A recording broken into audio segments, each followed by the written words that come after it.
Goedemorgen. De tekst van vandaag is Jesaja 24, vers 1 tot 6 en vers 21 tot 23. Ik lees vers 1 tot 6. Let op wat er gaat gebeuren. De Heer zal de wereld verwoesten. Hij zal de aarde heen en weer schudden, zodat alles vernieuwd wordt. En hij zal de mensen alle kanten opjagen. Die ramp zal iedereen treffen: priesters en gewone mensen, meesters en slaven, meesteressen en slavinnen, kopers en verkopers, mensen die geld uitlenen en mensen die schulden hebben.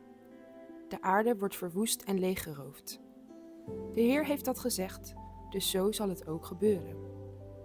De aarde verdroogt en verdort. Nergens meer wil iets groeien. Alle planten hangen slap. Ook de machtige leiders in het land zijn zwak geworden. De mensen hebben slecht voor de aarde gezorgd. Ze hebben zich niet gehouden aan de wetten en regels van de Heer. Ze hebben niet gedaan wat ze hem beloofd hebben. Daarom zal de aarde vervloekt worden en zullen de mensen gestraft worden. Er zullen maar weinig mensen overblijven. De laatste dagen van deze week lezen we uit de Apocalyps van Jesaja, een beschrijving van het oordeel. We lazen de afgelopen dagen dat God zich met alle volken bezighoudt. Dat doet hij vandaag nog steeds. Het loopt erop uit dat hij recht spreekt over alles en iedereen.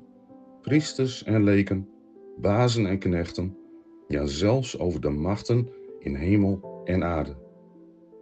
Alles straalt met kracht één boodschap uit: kwade machten hebben geen toekomst.